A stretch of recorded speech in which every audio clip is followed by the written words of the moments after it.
அஸ்ஸலாமு அலைக்கும் வரஹ்மத்துல்லாஹி வபரகாத்துஹு. அன்பான அனைத்து உறவுகளுக்கும் இனிய மதிய வணக்கம். பல உறவுகள் தொடர்ந்துமே கேட்கக்கூடிய ஒரே ஒரு கேள்வி, குவைட் ஏர்வேஸ் அதாவது குவைட் ஏர்போர்ட் எப்போ திறப்பாங்க அப்படின்ற கேள்வி. இப்போ சாதாரணமாக குவைட் ஏர்போர்ட்டுக்கு உள்ள வாரத்துக்கு நான் வந்தேன்.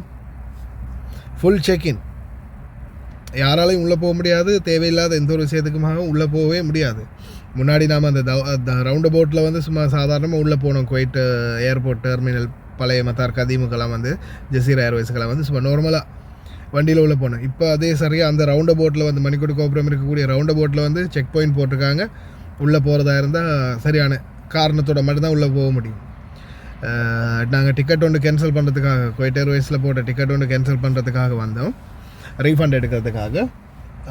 இதில் பார்த்திங்கன்னா இது தயாரானல் மதனி அப்படின்னு சொல்லுவாங்க, குவைட் ஏர்வேஸுக்கு உரிய ஆஃபீஸ். இங்கே வந்த பிறகு உள்ளே போய் சில விஷயங்களை பற்றி வினவின போகுது, கேட்ட போகுது. இப்போதைக்கு வரைக்கும் எந்த ஒரு ஆப்ஷனுமே இல்லை அவங்களுக்கு ஃப்ளைட் ரன் பண்ணுறதோ அல்லது ஏர்போர்ட் ஓப்பன் பண்ணுறதை பற்றி எந்த ஒரு ஆப்ஷனுமே அவங்க சொல்லலை. ஆனால் குவைட் ஏர்வேஸ் அவங்களுடைய சில ஃப்ளைட்டுகளை தொடர்ந்துமே சவுதி அரேபியாவுக்கு அனுப்பிட்டுருக்குறாங்க.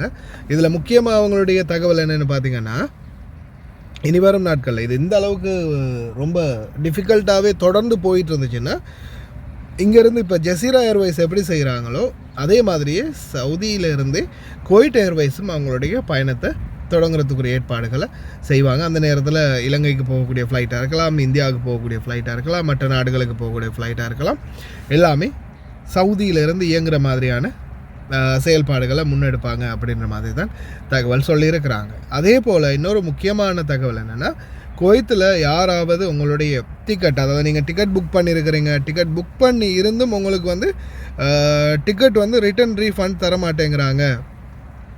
நீங்கள் டிக்கெட் புக் பண்ணியிருக்கீங்க, ஆனால் உங்களுக்கு அந்த டிக்கெட்டுக்குரிய காசு ரிட்டன் தரத்துக்கு அவங்க மறுக்கிறாங்க அப்படின்னு யாராவது டிக்கெட் ஆஃபீஸுகள் மறுத்தாங்கன்னா உடனடியாக அவங்களுக்கு எதிராக கடுமையான சட்ட நடவடிக்கை எடுக்கப்படும் அப்படின்றதையும் தெரிவிச்சிருக்கிறாங்க.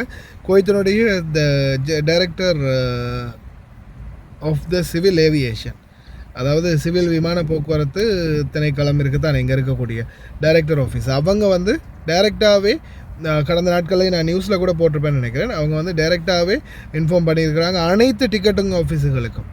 டிக்கெட்டிங் ஆஃபீஸ் எல்லாத்துக்குமே உங்களுடைய டிக்கெட், யாராவது ஒருத்தர் டிக்கெட் போட்டு அவங்களுடைய டிக்கெட் நாள் போயிடுச்சு, இன்றைக்கி போக வேண்டிய டேட்டு ஆனால் போக முடியலை அப்படின்னு இருக்கும்போது உங்களுக்குரிய அந்த டிக்கெட்டுக்குரிய கோஸ்ட் அல்லது உங்களுக்கு தேவையாக இருந்தால் எனக்கு டேட்டை கொஞ்சம் தள்ளி போடுங்க, மாதம் போடுங்க, அதுக்கு அடுத்த மாதம் போடுங்க அப்படின்னு நம்ம டேட்டை தள்ளி போட்டுக்கொள்ளலாம்.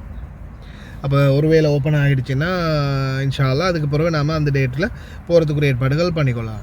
அப்படி இல்லாத பட்சத்தில் நம்மளுக்கு டேட்டை தள்ளி போட்டுக்கலாம். அப்படி இல்லையா, இல்லை நம்ம இந்த டேட்டில் நம்மளால் இந்த ஃப்ளைட்டில் போக முடியலை, ஆனால் வேற ஒரு ஃப்ளைட்டில் நம்மளுக்கு டிக்கெட் கிடைக்கும் அப்படின்ற பட்சத்தில் அவங்கள்ட்ட டைரெக்டாக அந்த எந்த இடத்துல நீங்கள் டிக்கெட்டை புக் பண்ணீங்களோ அதே ஆஃபீஸில் நீங்கள் டிக்கெட்டை திருப்பி ரீஃபண்ட் பண்ணிக்கொள்ளலாம்.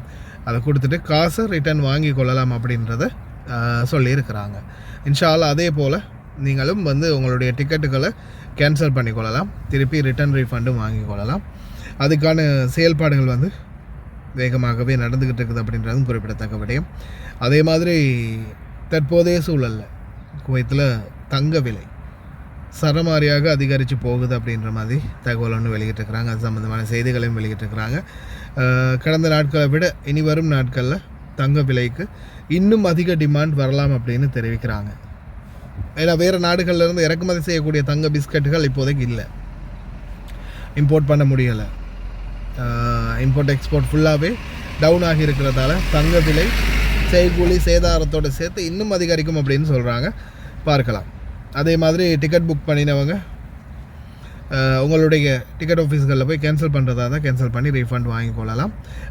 முன்னாடி உங்களுக்கு அந்த நான் ரீஃபண்டபிள் அப்படின்னு டிக்கெட்டில் அடித்து கொடுத்துருப்பாங்க இல்லையா சில நேரங்களில், அந்த டிக்கெட்டுக்கு கூட நீங்கள் காசு வாங்கி கொள்ளலாம். ஏன்னா அதில் நீங்கள் பயணிக்கவே இல்லையே, ஒருவேளை நீங்கள் போகலை, ஃப்ளைட் டிலே ஆகிடுச்சு, நீங்கள் போக லேட் ஆகிடுச்சு, இந்த மாதிரி ஏதாவது ஒரு பிரச்சனைனா நீங்கள் டிக்கெட்டுக்கு ரீஃபண்ட் பண்ண முடியாது.